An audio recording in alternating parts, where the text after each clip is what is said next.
मध्य प्रदेश में किसानों के साथ हो रही धोखाधड़ी और व्यापक भ्रष्टाचार को लेकर आपका ध्यान एक बड़े घोटाले की ओर दिलाना चाहते हैं। प्रदेश में धान उपार्जन में बड़े पैमाने पर घोटाला सामने आया है, जिसमें अधिकारियों की मिलीभगत और सरकारी संरक्षण से किसानों के हक पर डाका डाला जा रहा है।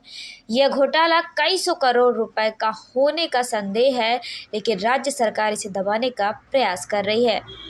प्रदेश में ईओडब्ल्यू आर्थिक अपराध शाखा द्वारा 12 जिलों में की गई छापेमारी में 150 उपार्जन समितियों और 140 वेयर हाउसों में भ्रष्टाचार के प्रमाण सामने हैं।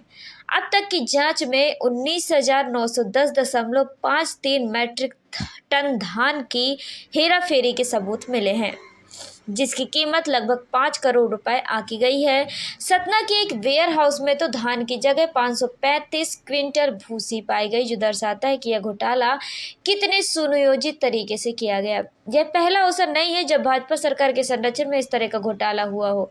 परिवहन घोटाला, महाकाल लोक घोटाला, आदिवासी छात्रवृत्ति घोटाला और अब धान उपार्जन घोटाला ये दर्शाते हैं कि मध्य प्रदेश भ्रष्टाचार का गढ़ बन चुका है।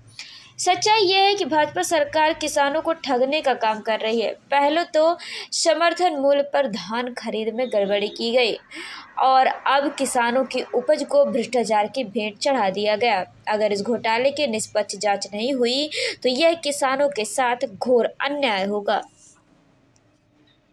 हमेशा होती है, हमेशा इनकी डेडलाइन निकल जाती है, तो इनका प्रदेश अध्यक्ष घोषित नहीं हो रहा है। गोविंद सिंह जी की, भूपेंद्र सिंह जी की जो लड़ाई है वो लगातार सामने है और अब ये इंतजार और भी लंबा होने जा रहा है, क्योंकि प्रहलाद पटेल जी का ये बयान, जनता को भिखमंगा कहने वाले का बयान, सीधा सीधा इसका असर भारतीय जनता पार्टी के प्रदेश अध्यक्ष के चयन पर पड़ रहा है।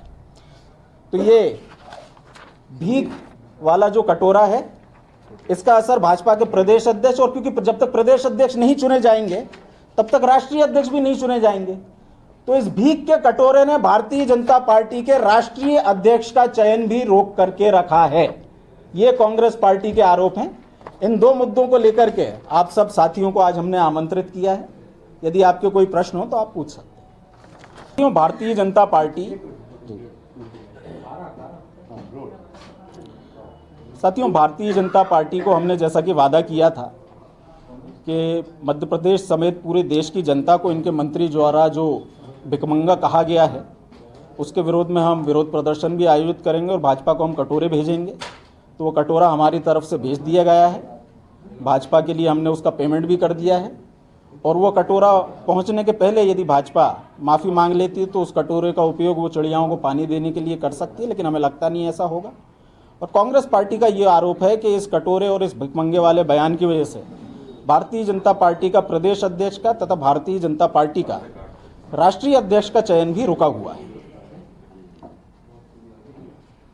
उन्होंने किया और आज ऑनलाइन सर्विसेज के जरिए, ये मैं आपको स्क्रीनशॉट दिखा रहा हूं, आपको इसकी डिजिटल कॉपी भी भेज रहे हैं। पता है बीजेपी स्टेट ऑफिस, दीनदयाल परिसर, E2 अरेरा कॉलोनी 462016। इस एड्रेस पर हमने ये कटोरा भेजा है। आजकल क्या है, कैश ऑन डिलीवरी की भी सुविधा है, लेकिन भाजपा जैसी भिखमंगी पार्टी से अब हम क्या कैश ऑन डिलीवरी की उम्मीद करें, इसलिए भुगतान भी हम ही ने कर दिया है। और इसका डिलीवरी टाइम जो बताया गया है वो 18 मार्च है। डिलीवर हो चुका है? नहीं, अभी 18 मार्च को होगा। होगा। अभी ऑर्डर किया है हमने। तो 18 मार्च से पहले यदि भाजपा के मंत्री माफी मांग लेते हैं तो इस कटोरे का उपयोग चिड़ियाओं को पानी। आदरणीय साथियों, आज की इस प्रेस वार्ता में आप सभी का स्वागत है। जैसा कि आप सब जानते हैं कि मध्य प्रदेश और देश की जनता और इसके विभिन्न वर्गों को भीख बोलने का जो पाप भारतीय जनता पार्टी के मंत्री के द्वारा किया गया है, उसको लेकर के एवं एक अन्य मुद्दा, इन दो मुद्दों को लेकर के आज की ये प्रेस ब्रीफिंग आयोजित की गई है। आज की इस प्रेस ब्रीफिंग में पहला मुद्दा, क्योंकि आप सब को ये विदित है कि 5 मार्च से लेकर के 15 मार्च तक हमारा जो अभियान चल रहा है जनता को भिखमंगा कहने वाले मंत्री के खिलाफ। उक्त मंत्री को लेकर के 5 मार्च को हमने प्रदेशव्यापी जिला मुख्यालयों पर प्रेस वार्ता करी, जिसमें आप सबको ये कहा गया था कि भारतीय जनता पार्टी के कार्यालय पर हम ऑनलाइन कटोरे भेजेंगे। तो उस वादे को आज हमने पूरा कर दिया है। कल जो भाजपा के जो सरकार और संगठन के खिलाफ अब तक घोषित हो जाता, लेकिन क्योंकि प्रहलाद पटेल जी का ये जो बयान आया है, जिसकी वजह से पूरे देश की जनसंख्या को भिखारी कहा गया है, इसकी वजह से जो जनता का गांव-गांव, कस्बों तक विरोध हो रहा है, इसको देखते हुए भारतीय जनता पार्टी के तमाम बड़े नेताओं ने प्रदेश अध्यक्ष बनने से मना कर दिया है।